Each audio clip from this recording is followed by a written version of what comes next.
Hello, আসসালামু আলাইকুম বন্ধুরা। আসলে কে কোন কোন জায়গা থেকে দেখতেছেন আমার ভিডিও আমি জানি না, কিন্তু আজকাল 2 দিন যাবৎ আমি না খেয়ে আছি, পেটে কিচ্ছু নেই। তাই যদি কোনো কলিজার ভাই ও বোনেরা থাকেন, দেখেন আমি শুকায় কি হয়ে গেছি।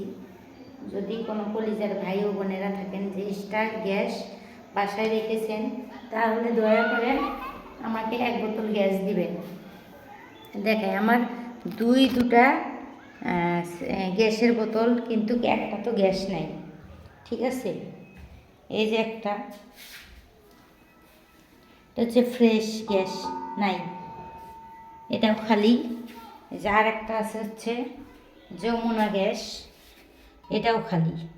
তো আপনারা বলেন আমি কি রান্না করব, বলেন কেমনে রান্না করব?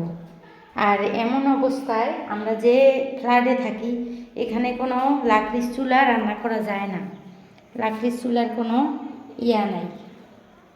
ঠিক আছে, আমি যে আপনারা যে যেখান থেকে পারেন আমার একটু সাহায্য করেন, বলে যান যে ছোট্ট বাবু আছে আমার, কিভাবে কেমনে রান্না করব। রাইস কুকারে তো আর সব হয় না। আর রাইস কুকারে হচ্ছে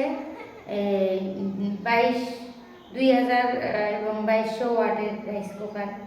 আর হচ্ছে কারেন্ট হচ্ছে এখানকার হচ্ছে লাইন হচ্ছে 18 ওয়াটের। তো 22, তাহলে 18 ওয়াটের কেমনে হবে? 18 ওয়াটের মধ্যে হয় না, বুঝছেন? তো আপনারা একটু বইলা যাবেন যে আসলে কি করব আমি। রান্না তো করাই লাগবে, খাওয়াই লাগবে, কিন্তু গ্যাসটা তো নাই। তাই আপনাদের কাছে আমি শেয়ার করতেছি এই ভিডিওটা। গোসল করে আইছি, ভাত খাবো, নাই ভাত নাই। আজকে 2 দিন যাবৎ না খাওয়া। আমার বাবুটা দেখবেন, বাবুটাও না খাওয়া, প্লেট নিয়ে বসে আছে, কোনো খাবার নেই। আসেন আমি আপনাদের বাবুটারে দেখাই।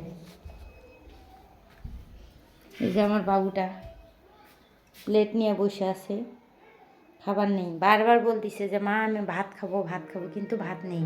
কী দিয়ে রান্না করব? শুধু চাল, চাল কয়টা বাটিতে করে দিছি, এই চাল খাচ্ছে। দেখেন, দেখছেন, দেখেন কি করব।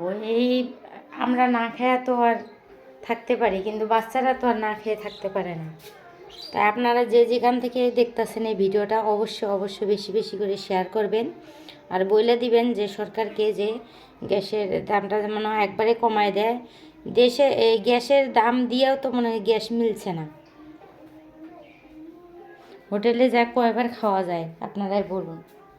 অনেক কষ্টের মধ্যে আছি, তাই আপনাদের সহযোগিতা আমার অনেক দরকার। আপনারা আমাকে সহযোগিতা করবেন যে যেমনে পারেন।